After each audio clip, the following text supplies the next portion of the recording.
Oi, gente linda, tudo bem? Tudo certinho com vocês? Então vamos lá, hoje nós vamos ter aula de história, tá?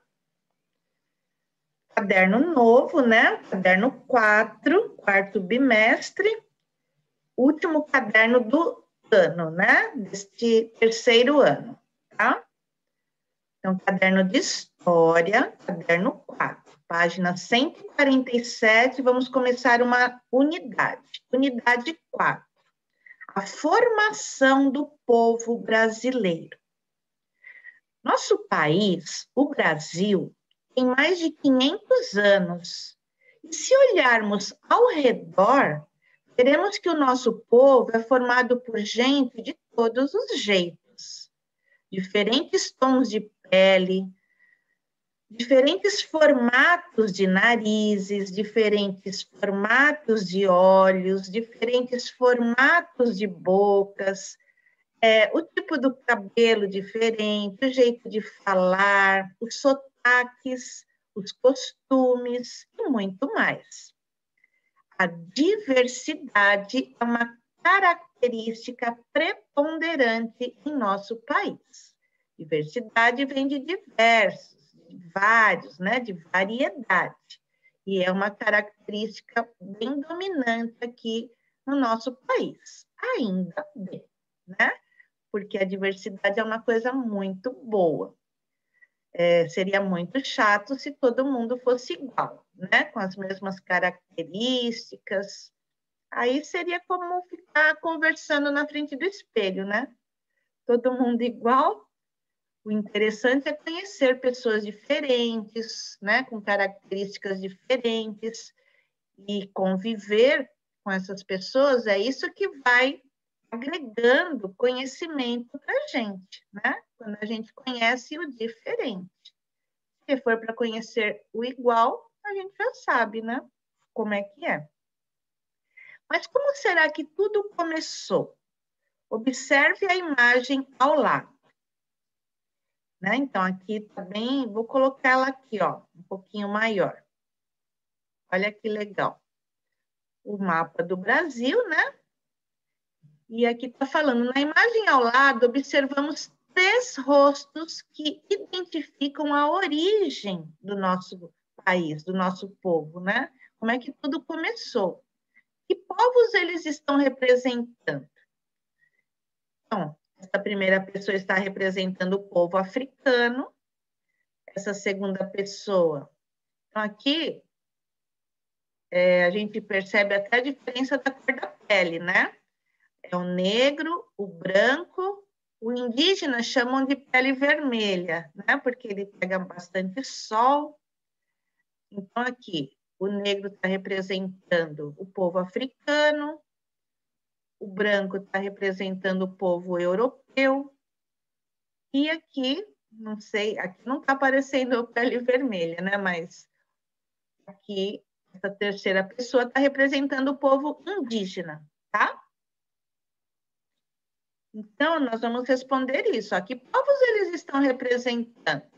Esses 3 rostos representam os povos africanos, europeus e indígenas. Pode até colocar já a autocorreção aí, tá? E é claro, né, que a partir da convivência desses 3 povos, eles também trouxeram as características de cada povo, né? E assim foram agregando a essa nova vida aqui nas terras brasileiras, né? Então, tem tradições como danças, festas, lutas, culinária, né? A língua. Então, tudo isso foi sendo trazido para cá. Um foi aprendendo com o outro, né? E aí, muda uma coisinha aqui, muda uma coisinha ali, os hábitos acabaram sendo hábitos brasileiros, né? Sabendo-se a origem de cada um. Por exemplo, feijoada. Feijoada é uma comida de origem africana. Mas, ao longo aí dos anos, né?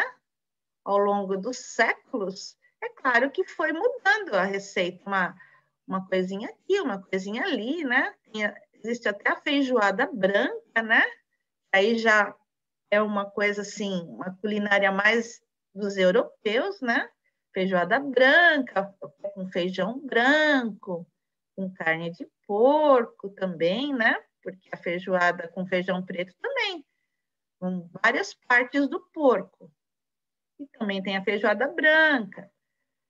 Aí muda um pouquinho a receita aqui, vou pôr um ingrediente a mais, ou vou tirar aquele. Então, a receita ela já começa a ficar abrasileirada, né? Só que a gente sabe qual que é a origem, tá?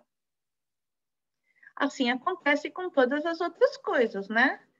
Com lutas, com danças, com as festas, né? Pode ser que mude uma coisa ou outra ao longo do tempo, mas a essência permanece, tá? Página 148, exploração e descoberta. Você aprendeu que, ao longo do tempo, a prática do trabalho passou por várias transformações, tanto para as pessoas que o realizavam, quanto na forma com que era praticado e na tecnologia envolvida para sua realização.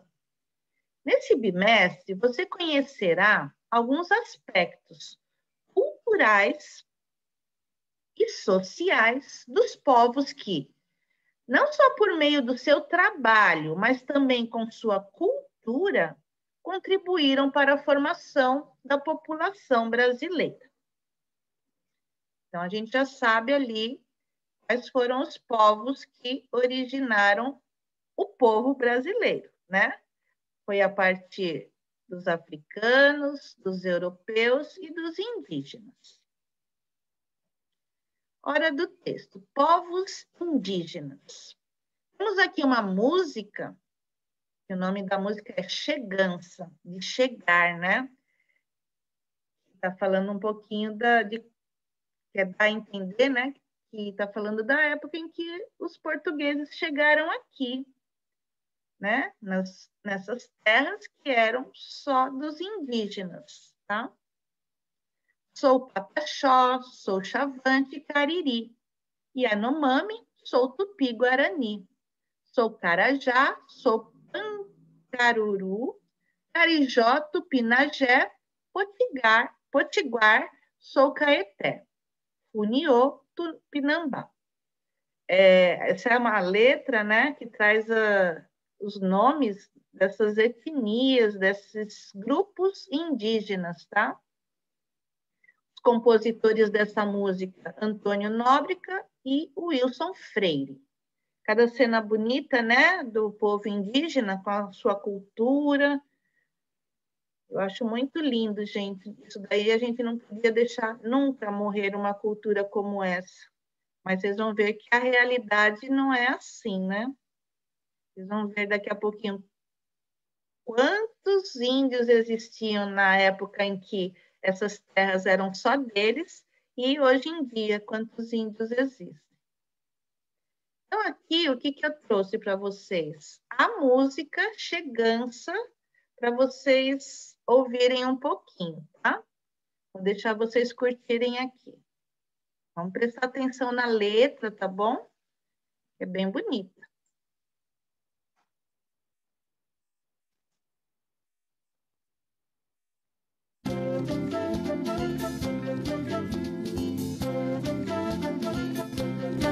Sou Pataxó, sou Xavante, Cariri, Yanomami, sou Tupi, Guarani, sou Carajá.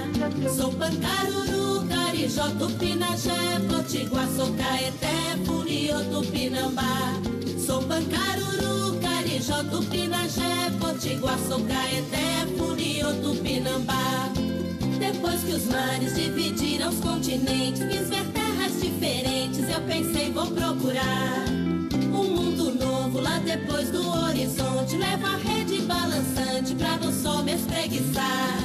Eu atraquei num porto muito seguro, céu azul, paisia puro, botei as pernas pro ar. Logo sonhei que estava no paraíso, onde nem era preciso sonhar. Sou Pataxó, sou Xavante, Cariri, Yanomami, sou Tupi, Guarani, sou Carajá. Sou Pancaruru, Carijó, Tupinagé, Potiguar, sou Caeté, Furiô, Tupinambá. Sou Pancaruru, Carijó, Tupinagé, Potiguar, sou Caeté, Furiô, Tupinambá. Mas de repente me acordei com uma surpresa. Uma esquadra portuguesa veio na praia atracar. Da grande nau, um branco de barba escura, vestindo uma armadura, me apontou pra me pegar. E assustado dei um pulo lá da rede, pressenti a fome e a sede, eu pensei vão me acabar. Me levantei de corduna já na mão, ai senti no coração, o Brasil vai começar. Sou Pataxó, sou Xavante, Cariri, Yanomami, sou Tupi, Guarani, sou Carajá. Sou Pataxó, sou Xavante, Cariri, Yanomami, sou Tupi, Guarani, sou Carajá. Sou Pataxó, sou Xavante, Cariri, Yanomami, sou Tupi, Guarani, sou Carajá. Sou Pataxó, sou Xavante, Cariri, Yanomami, sou Tupi, Guarani, sou Carajá.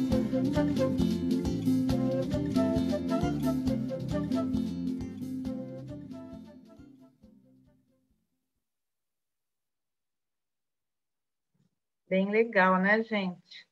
Tem muito significado essa letra aí, viu? Muito significado. Dá até tristeza, né, gente? Porque ele tá falando, né? O índio tá falando como era bonita, como parecia um sonho a vida deles, né? Antes do homem branco chegar, né? As terras, essas terras eram só deles. E aí, quando o homem branco chegou, parecia que ele já estava pressentindo, né? Que a vida dos índios iria mudar. Iria chegar a fome, iriam chegar as doenças, a morte de muitos índios, né? Pegar as terras deles, começar a delimitar, ó, essa terra aqui, essa parte aqui não é mais sua, tá? Agora é minha. Então é triste, né? E eles sofrem até hoje. Então essa música, a letra foi muito bem elaborada, né? Então, ali onde a Pro citou, no caderno de vocês, vocês têm um trecho dessa música, tá? Do músico e compositor Antônio Nóbrega. Nesse trecho, né, são citados alguns dos povos indígenas que viveram e ainda vivem em nosso país. E antes da chegada dos portugueses ao Brasil, que foi em 1500 que eles chegaram aqui, os índios eram os únicos habitantes da nossa terra, os verdadeiros donos destas terras. Nesse período, como você sabe, viviam alguns milhões de indígenas em nosso território. Alguns livros de história trazem que vivia aqui 5 milhões de índios no território brasileiro, tá? Esses 5 milhões, é claro que eles eram divididos em tribos diferentes, né? Em povos diferentes. Cada povo, cada nome que foi citado ali na música é de uma tribo, de um povo. Então, cada tribo falava a sua língua, né? E aqui diz que esses milhões de indígenas, eles falavam mais de 1.200 línguas, tá? Com os mais variados costumes também eles tinham, né? Hoje, esse número, aqui não está citando 5 milhões, mas eu já li que eram 5 milhões aproximadamente, né? Hoje esse número é muito menor, calcula-se que existam perto de 900 mil indígenas, falando mais de 180 línguas. Olha como diminuiu de forma expressiva, né, gente? De 5 milhões para 900 mil, de 1.200 línguas para 180. E é um povo que luta pela preservação do seu espaço e dos seus costumes. Observe os mapas a seguir. No primeiro mapa, podemos observar que por volta de 1500, quando os portugueses chegaram aqui, todo o território brasileiro era povoado por diferentes tribos indígenas. Vamos ficar atento para a legenda. Então, aqui está. Principais famílias e troncos linguísticos indígenas. Isso no século XVI. Só que está falando que esse mapa é o mapa que nós conhecemos hoje, né? Esse mapa mostra os limites atuais do Brasil. Esses limites, onde que é o Amazonas, onde que é Minas Gerais, esses limites, eles não existiam na época da conquista portuguesa, tá? Depois é que foram dividindo o território, né? Dando nome para os estados, mas naquela época não existia nada disso, tá? Era só o território habitado por milhões de índios, né? Essa legenda aqui traz os troncos linguísticos. Então, vocês vão ver, vocês vão ter que olhar pela cor, né? E aí vocês vão analisando aqui, ó. Onde que era o povo Tupi-Guarani, onde que era o povo G, né? G. Famílias linguísticas. Aruaque, Caribe, Cariri, Pano, Tucano, Charrua e outros grupos. E essas linhas são os limites atuais dos estados. Isso como a gente conhece hoje em dia, só que naquela época não tinha esses limites, tá? Então, aqui é mais para vocês saberem que naquela época o território todinho, que hoje nós sabemos, né? Para nós é o Brasil, mas naquela época não tinha esse nome ainda. Então, esse território todinho, ele era habitado por índios, tá? E eles falavam diferentes línguas, tá bom? Então, temos aqui essas famílias linguísticas. Eram diferentes línguas, dependendo de cada tribo, tá? No segundo mapa, é possível percebermos que a presença indígena diminuiu significativamente e os poucos povos existentes estão localizados em sua maioria na região do Amazonas, tá? Do Pará e do Mato Grosso do Sul, Mato Grosso. Observe as terras indígenas indicadas no mapa pela cor verde. Então, onde você estiver vendo a cor verde, é onde tem ainda alguns índios, tá? Então, tem mais ali na região norte, né? Um pouco aqui também no Mato Grosso. E tem um pouquinho assim espalhado por todo o território, tá? Por exemplo, aqui no nosso estado, teve um ano, não sei se ainda tem, mas teve um ano que o Objetivo levou as crianças para conhecer uma tribo indígena que vive ali nas redondezas de São Bernardo do Sul. São Bernardo do Campo. Tem uma tribo ali. E a gente levou os alunos, e eles conheceram um pouquinho da cultura dos índios, viram algumas danças. Foi bem legal. Não sei se ainda tem, porque do jeito que as coisas estão, né? A gente não sabe o que acontece de um dia para o outro, muda muita coisa, né? Mas, olha, tem algumas tribos também aqui em São Paulo, tá vendo? Alguns territórios que ainda são habitados pelos índios. Aqui, povos indígenas no Brasil atual. Aqui é mais para falar como é que está a situação legal deles, né? Então, aqui, situação jurídica administrativa. Onde vocês estão vendo a cor vermelha, é um território ainda com restrição de uso a não índios. É um território que ainda está em identificação. As terras aqui roxinhas já são terras declaradas. Imagino que já seja assim comprovado que ali é um território do povo indígena, né? O azul está identificada, o verde está homologada, já está registrado, tá? E está também como reserva indígena, ou seja, ninguém pode invadir, ninguém pode pegar essas terras deles. Então, está como reserva indígena. Esse mapa é mais para vocês saberem, né, quanto que tem de índio ainda no nosso país. Imagina que esse país, se fosse para pôr o verde aqui, esse território seria todinho verde na época de 1500. E agora olha como que está, né? Um pontinho aqui, um pontinho ali.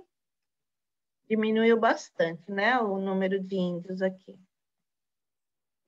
Quantas mudanças, não é mesmo? Atualmente, as terras indígenas espalhadas pelo Brasil são patrimônios imprescindíveis para a preservação das culturas desses povos. Como foi visto no segundo bimestre, os costumes indígenas dos vários grupos que viviam e vivem no nosso país diferenciam-se entre si no idioma e no jeito de morar. Entretanto, alguns hábitos são comuns entre eles. Veja as imagens a seguir. Então, o povo indígena, eles têm também algumas diferenças entre eles, tá? É claro que a língua, né? Vocês viram ali quantas línguas diferentes dá para se falar. E o jeito de morar também. Eles têm a distribuição aí das ocas, a forma de se fazer, tá? Ó, formação das aldeias. As aldeias são formadas por um conjunto de casas que apresentam diferentes formas de agrupamento. Nós já temos isso em aulas anteriores. Conforme a cultura na qual os indígenas estão inseridos, podendo ser construída de forma circular, linear ou retangular.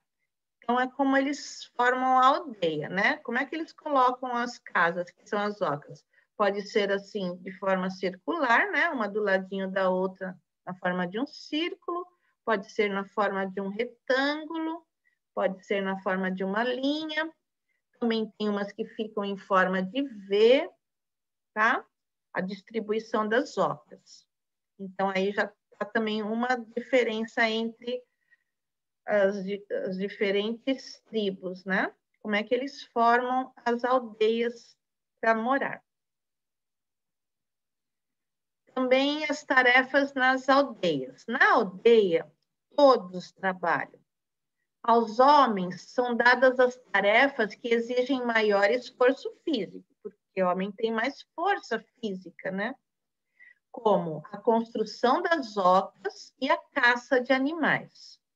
Já as mulheres são responsáveis pelo plantio, pelo cuidado com as crianças, a organização da casa e a organização também da cozinha, né? De fazer a comida, tá? Olha aí as cenas, né? Que lindo. Os homens pescando, as mulheres descascando mandioca, né? Vão preparar o alimento. É bem legal. Uma cultura muito bonita. Aqui, o artesanato. Os indígenas confeccionavam manualmente, né, com as próprias mãos, cestos de palha, instrumentos musicais, cerâmica e adereços como cocares, colares, tangas e pulseiras. Tudo feito com material que retiram da floresta, tá? Então, a matéria-prima vem lá da floresta. Então, olha que legal, alguns instrumentos musicais aqui. Temos o caxixe, matraca, ocarina, pau de chuva, sopro, ganzá, bem legal. Sopro aqui deve ser feito com coco, né? Eu acho que eu já vi numa aula de música da Pro Giovana o pau de chuva. Eu acho que ela tem esse pau de chuva aqui. E vocês perguntam para ela. Se vocês já não viram, né? Pode ser que ela já tenha mostrado. É bem legal. É um barulhinho bem gostoso, assim. Quem sabe um dia ela vai mostrar para a gente. Tá vendo só o artesanato, né? Que os povos indígenas fazem. Aqui é a pintura corporal. Na pintura corporal, além de protegê-los do sol e dos insetos, ela tem um significado especial para cada um desses índios. Olha como fica bonito, né? Olha o cabelo dele também, nossa, fica bem bonito. Eles gostam muito de se pintar para se preparar para uma festa, né? Para os cultos deles, fica bem bonito.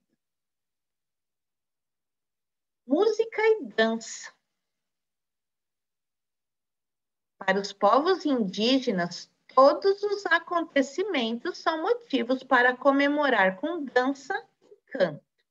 Até a morte de um índio, eles têm ali um ritual para comemorar. Não é que eles ficaram felizes que o índio morreu, mas eles têm uma outra cultura, né? Criança tem um lugar especial nas aldeias indígenas. Veja como a autora Aracy Lopes da Silva, em seu livro Índios, descreve a infância dos curumins nas aldeias indígenas. Está vendo como é que se chama criança em língua indígena? Curumim. Então, aqui a gente vai ler o texto, tá? Aracy Lopes da Silva, ela está falando um pouquinho de como que é a infância nas aldeias indígenas. Qualquer que seja a sociedade indígena onde você tenha nascido, foi tratado com extremo carinho e recebeu dos velhos uma atenção especial. Aqui sendo, assim, são citados trechinhos, tá? Suas irmãs mais velhas carregavam você para todo lado. E antes, quando bem pequenino, ou será pequenina, você não desgrudava de sua mãe. Ela tinha um jeito de carregar você para onde ela fosse. Lugar de criança pequena, nas aldeias indígenas, é sempre perto da mãe. Mas agora, com 4 ou 5 anos, você já pode se arriscar um bocadinho.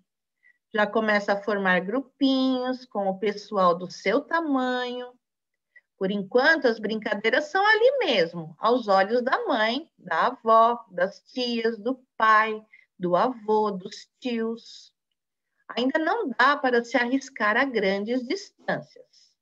Lá pelos seus 7 ou 8 anos, aí sim, haja mato e arquinho, peixinho e caça de bicho pequenino, passarinho e árvore para subir, e rio para nadar e o mundo para conhecer. Principalmente se você for menino, com menos atribuições domésticas que suas irmãzinhas. A vida das crianças acontece num cenário de verdade e não de mentirinha. Cozinham mesmo, caçam mesmo, coletam mesmo, transportam mesmo os produtos colhidos na roça. Legal, né? Gostei dessa parte, que é uma vida de verdade, convivendo com as pessoas de verdade, diferente dessa cultura aqui, né, gente, da zona urbana, por exemplo, que hoje em dia as crianças ficam só na frente de uma tela, ficam tendo ali uma, entre aspas, convivência virtual, né, com bonecos, com coisas que não existem. E esse tempo todo que as crianças estão ficando na frente dessas telas, é um tempo que elas também estão, de uma certa forma, perdendo em conviver com pessoas de verdade. Dependendo de quanto tempo ela fique, né? É o que a Pro falou, crianças da idade de vocês ficaram 1 hora na frente da telinha brincando, 1 hora por dia já é de bom tamanho. Mas a gente sabe que tem adolescentes que passam uma madrugada inteira, né? Tem gente que passa o dia inteiro, não quer estudar. Aí quando a Pro põe uma aula ali, posta uma aula, ainda dá um dislike para a Pro. O que é isso de postar aula, né, gente? Então, a gente tem que pensar bem. Tem que pensar bem no que a gente está fazendo, como é que a gente está conduzindo o nosso dia, né? Em 24 horas, como é que a gente está usando essas horas? Para fazer o quê de bom para a gente? Uma das coisas é conviver com pessoas de verdade, fazer tudo que for de verdade, tá? Pessoal, lá na página 198, tem aquela seção Por que comemorar? E tem a parte ali do Dia das Crianças, né? Foi um dia bem legal, a gente teve uma semana bem alegre, bem divertida. Então, a gente vai ler um pouquinho, tá? 12 de outubro, Dia da Criança. No Dia da Criança mesmo, acho que a gente ainda não estava com o caderno, né? Nem todo mundo estava. Aproveite esse dia para brincar, desenhar, passear, ler, dançar e muito mais. É o seu dia. E lembre-se, todas as crianças têm direitos e deveres. Declaração Universal dos Direitos da Criança. Toda criança tem direito a um nome e a uma nacionalidade. Toda criança tem direito à igualdade, isto é, a não ser maltratada por causa de sua etnia, religião ou nacionalidade. Toda criança tem direito a especial proteção para o seu desenvolvimento físico, mental e social. Toda criança tem direito à alimentação, moradia e cuidados médicos. Toda criança tem direito ao amor e à compreensão por parte dos pais e da sociedade. Toda criança tem direito à educação gratuita e ao lazer infantil. Toda criança tem direito a ser protegida contra o abandono e a exploração no trabalho. Toda criança tem direito a crescer em um espírito de solidariedade, amizade e justiça entre os povos. Toda criança tem direito à educação e a cuidados especiais quando ela for física ou mentalmente deficiente. Toda criança tem direito a ser socorrida em primeiro lugar em caso de catástrofes. Então, essa é a Declaração Universal dos Direitos da Criança. Muitas coisas a gente já sabe que são aplicadas, outras coisas, né, a gente não percebe isso para todas as crianças, né, que deveria. Aquelas criancinhas ali que estão no farol, né, deveriam estar em outro lugar, por exemplo, numa escola, brincando. Então, às vezes, nem sempre todos esses direitos aí, que são direitos de uma criança, nem sempre eles estão sendo respeitados. Mas as crianças não têm só direitos, elas também têm deveres, né, gente? Então, a gente também tem que saber aquilo que a Pro falou, tem que saber também conduzir o seu dia aí. Você tem alguns direitos, você também tem alguns deveres. Aqui, troca de ideias. O que você pensa sobre? Aí vocês podem conversar um pouquinho aí em casa. Crianças que trabalham, a gente já falou bastante sobre isso nas aulas. Crianças que não têm uma família, né? Essas crianças que vivem em orfanatos, por exemplo, né? Em casas de abrigo. Crianças que não frequentam a escola. Acabei de falar aí um exemplo.